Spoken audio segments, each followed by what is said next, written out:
Ramen, the delectable Japanese treat, is not exactly healthy.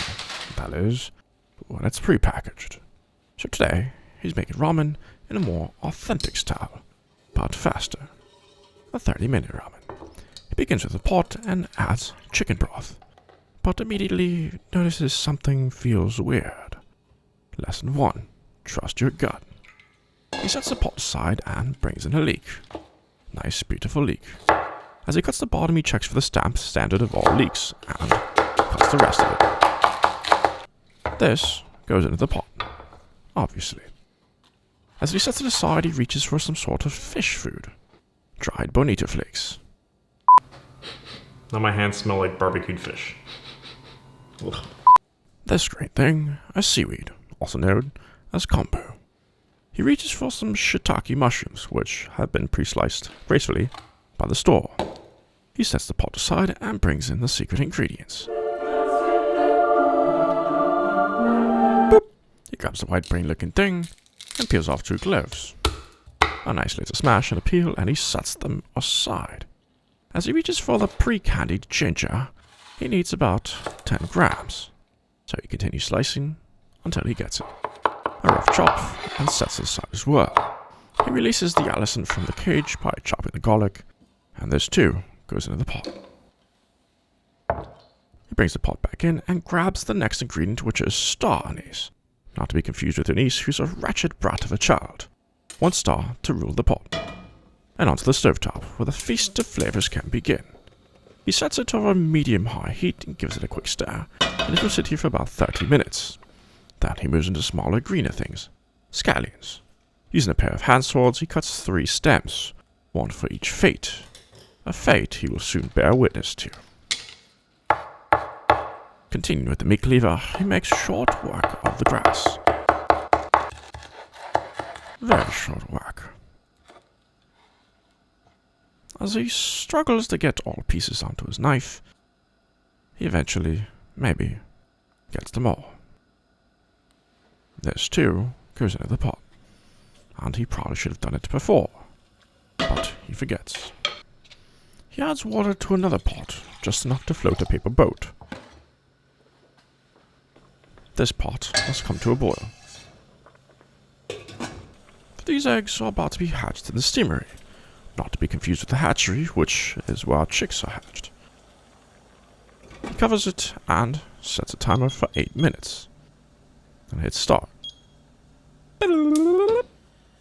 Once the time is up, he removes the lid, and this time he's not going to use his hands, he uses his whatever tongue thing-looking things.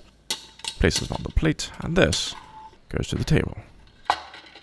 As he cautiously opens a steam basket, he removes the eggs, which are incredibly hot. So hot that he continues to burn himself. Lesson 2. Cooking is burning until you're not burning. As he struggles to peel the eggshells, he wonders how many times he'll be told to dump them in freezing water, which is actually worse. That shocks the proteins and sticks them to the egg. So he simply sticks his hands in cold water until he can bear the heat, and cleans the eggs in the water, then cleans. Afterwards, he empties his pot of invisible water over the sink. He must breathe new life into it. As he removes the lid from the broth, something is amiss. Something seems to be wrong with his broth. Houston, we have a problem. Best get Turkey on the line. Lesson 3. Cooking is about f***ing up over and over and over again. Earlier, he knew something was wrong, and now he knows what it is. He forgot to add the 2nd liter of broth. But, lesson 4, since it's not burnt, it can be saved. He adds the 2nd liter of chicken broth that he missed earlier, and then back to the stovetop.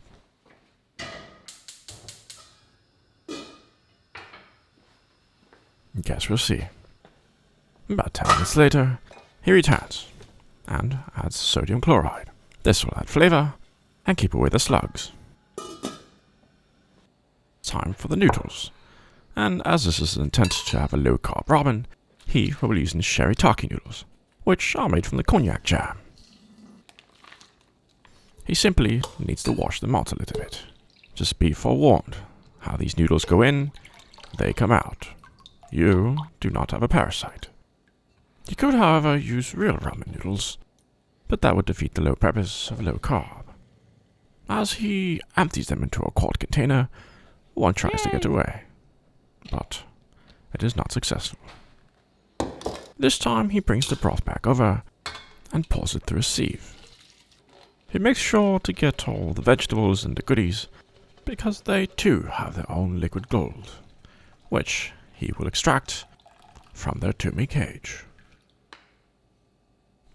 This recipe makes enough for 2 bowls of ramen, so if it's a party of 1, simply place it in a glass container or some other container, let it cool, and this can go into the fridge. As he brings the pot back to the stovetop with the broth, he adds his shirataki noodles. He simply needs to warm them up. Regardless of the noodles you use, simply read the package for cooking instructions. Once the noodles are ready, he removes them. Lesson number 5. Use a round bowl for soup. He adds about a teaspoon of miso to the bottom of his bowl, and a little bit of soy sauce. Mirin could be used, but he doesn't have any.